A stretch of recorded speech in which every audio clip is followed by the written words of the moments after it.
Good morning, नमस्कार students. मैं मलखान सिंह आज फिर आपके सामने हाजिर हूँ अपना नया टॉपिक लेकर, भारत की परमाणु नीति। इससे पहले अगर आपने इस चैनल को लाइक और सब्सक्राइब नहीं किया है तो सब्सक्राइब कर लीजिए। आज हमारा विषय, जैसा मैंने बताया, भारत की परमाणु नीति है। मैंने पिछले अपने लेसन में, डिस्कशन में आपसे भारतीय विदेश नीति के प्रमुख सिद्धांतों के बारे में चर्चा की थी। उस भारत की विदेश नीति का एक प्रमुख सिद्धांत है भारत की परमाणु नीति। भारत की परमाणु नीति क्या कहती है? भारत किस तरह की परमाणु नीति का पालन करता है? विद्यार्थियों, जैसा कि आप जानते हो, भारत एक विशेष परिस्थितियों में आज़ाद हुआ। दूसरा विश्व युद्ध समाप्त हुआ था और दूसरे विश्व युद्ध की समाप्ति के बाद, समाप्ति के समय, अमेरिका ने जापान के दो शहरों हिरोशिमा और नागासाकी पर परमाणु बम गिरा दिए थे, जिससे मानव जाति को काफ़ी नुकसान उठाना पड़ा। काफ़ी संख्या में लोग मारे गए। तो उससे परमाणु हथियारों का एक विध्वंसक, एक मानवता रहित चेहरा संसार के सामने आया और भारत ने उससे सबक लेते हुए परमाणु हथियारों का शांतिपूर्ण उपयोग का फैसला किया। भारत हमेशा से परमाणु हथियारों के, परमाणु शक्ति के शांतिपूर्ण उपयोग का पक्षधर रहा है। भारत ने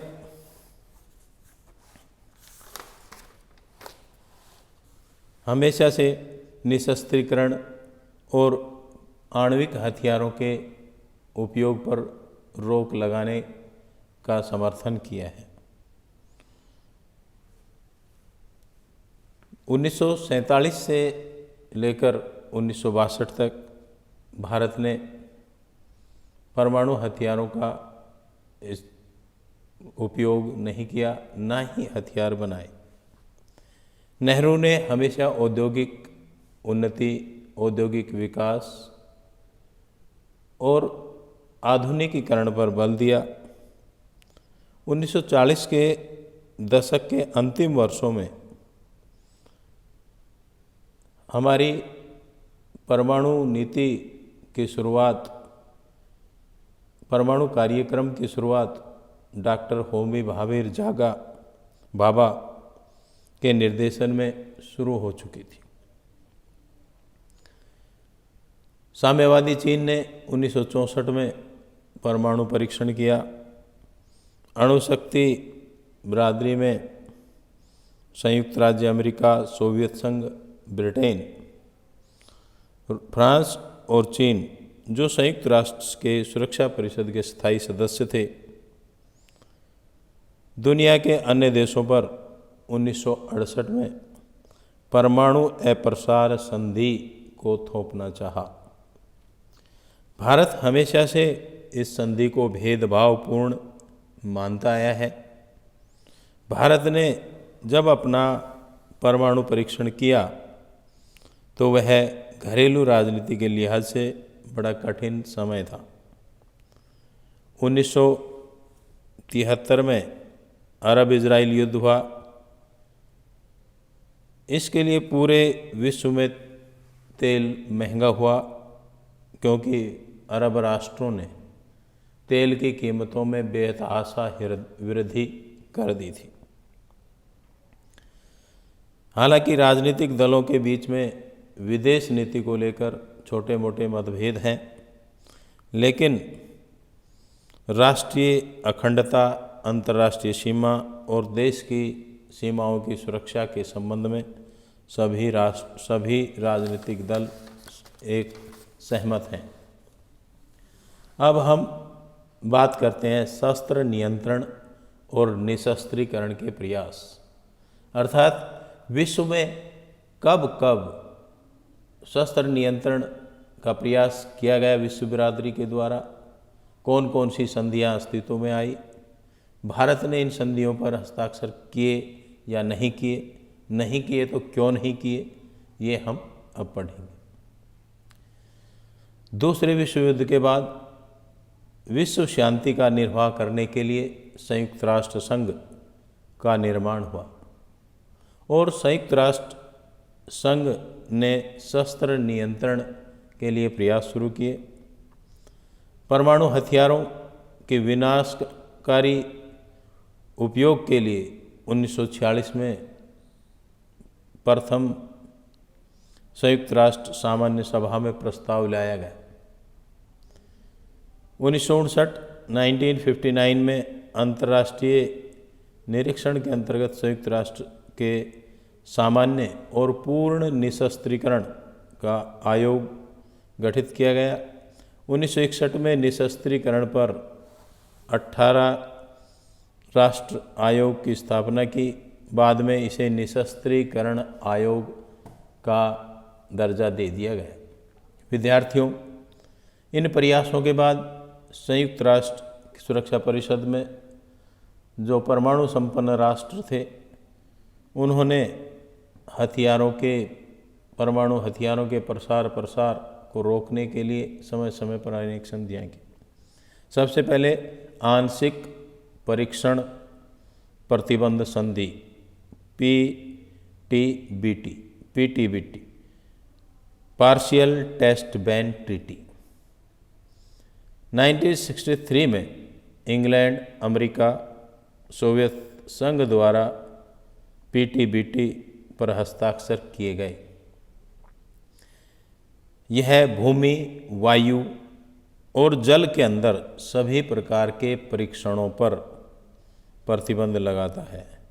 यह सिर्फ भूमि के अंदर परमाणु परीक्षण की इजाज़त देता है और भारत ने इस संधि पर हस्ताक्षर किए, इसे स्वीकार किया।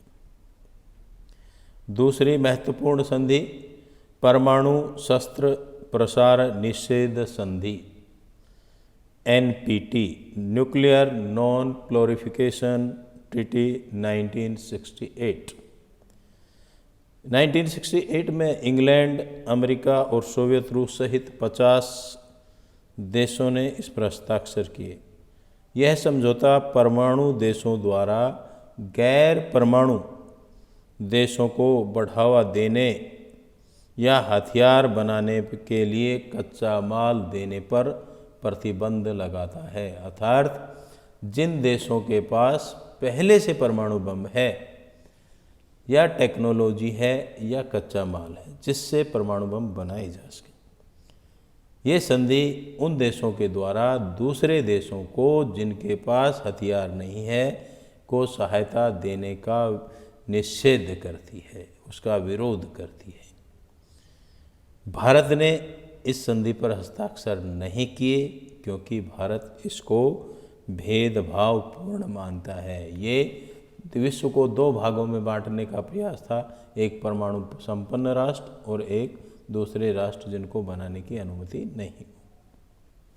तीसरी महत्वपूर्ण संधि CTBT comprehensive test ban treaty परमाणु व्यापक परीक्षण प्रतिबंध संधि सीटीबीटी 1977 में सीटीबीटी पर विचार विमर्श शुरू हुआ। गैर परमाणु राज्यों पर यह संधि प्रतिबंध लगाती है, परीक्षण पर प्रतिबंध लगाती है। कोई भी राज्य जिनके पास परमाणु हथियार नहीं है वो उनके परमाणु परीक्षण पर यह संधि प्रतिबंध लगाती है। भारत ने इस संधि पर हस्ताक्षर नहीं किए क्योंकि भारत इसको भी भेदभावपूर्ण मानता है। इस प्रकार तीन महत्वपूर्ण संधियां हैं जिनमें से भारत ने एक पर पीटीबीटी पर हस्ताक्षर किए, दो पर भारत ने नहीं किए।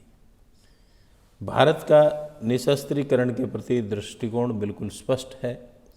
भारत हथियारों के पूर्णतया समाप्ति परमाणु ऊर्जा के शांतिपूर्ण उपयोग का पक्षधर रहा है। भारत 1948 में संयुक्त राष्ट्र महासभा में सबसे पहले परमाणु हथियारों को रोकने के लिए प्रस्ताव लाया। 1961 में भारत ने गुटनिरपेक्ष देशों के साथ मिलकर संयुक्त राष्ट्र महासभा में परमाणु परीक्षण रोकने की संधि पर प्रस्ताव पेश किया। 1978 में भारत ने परमाणु हथियारों पर प्रतिबंध लगाने के लिए एक अंतर्राष्ट्रीय बैठक का आयोजन किया। इस प्रकार भारत समय समय पर परमाणु हथियारों को सीमित करने, उनको रोकने और मानवता को इससे बचाने के प्रयास करता रहा है। भारत CTBT और NPT पर भारत हस्ताक्षर नहीं किए हैं। उसका कहना है कि निशस्त्रीकरण सभी देशों पर समान रूप से लागू हो, इसे विश्वव्यापी बनाया जाए, इसमें सभी प्रकार के हथियारों को शामिल किया जाए। चूँकि NPT और CTBT उपयुक्त तथ्यों को पूरा नहीं करती, इसलिए भारत ने इन संधियों पर हस्ताक्षर नहीं किए। भेदभावपूर्ण मानते हुए भारत इनका आज भी विरोध करता रहा है। भारत के पड़ोस में चीन और पाकिस्तान ऐसे देश हैं जिनसे हमारे मित्रतापूर्ण संबंध नहीं है। इनको देखते हुए 1974 में 1974 में हमने शांतिपूर्ण उद्देश्यों के लिए परमाणु परीक्षण किया। भारत पर 1962 में चीन ने आक्रमण किया और भारत को अंतर्राष्ट्रीय सहायता भी नहीं मिली। भारत ने 1974, 74 और के बाद 1998 1998 में परमाणु परीक्षण किए और विश्व को ये साबित कर दिया कि भारत में परमाणु हथियार बनाने की क्षमता है, उसके पास टेक्नोलॉजी है।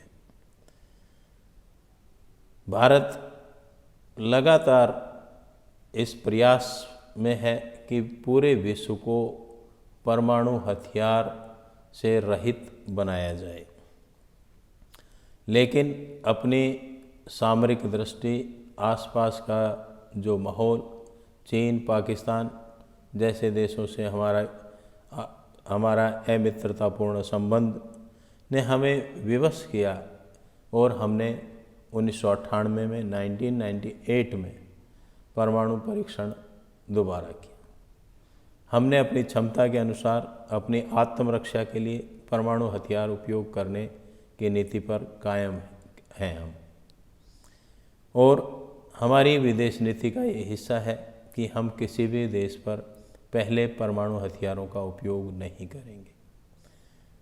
परमाणु परीक्षण करने के बाद भी भारत आज भी इस पॉलिसी पर है, इस नीति पर है कि वो इन हथियारों का उपयोग शांतिपूर्ण तरीके से करेगा, मानवता के विकास के लिए इनका प्रयोग नहीं करेगा, फर्स्ट यूज़ इनका नहीं करेगा। तो बच्चों, ये भारत की परमाणु नीति के संबंध में कुछ तथ्य थे जो मैंने आपके सामने रखे। मैं पाठ्यक्रम के अगले लेसन के हिसाब से अगले वीडियो में आपके सामने फिर प्रस्तुत होऊंगा। तब तक आप इन वीडियो को देखें और सब्सक्राइब करें। थैंक यू, धन्यवाद।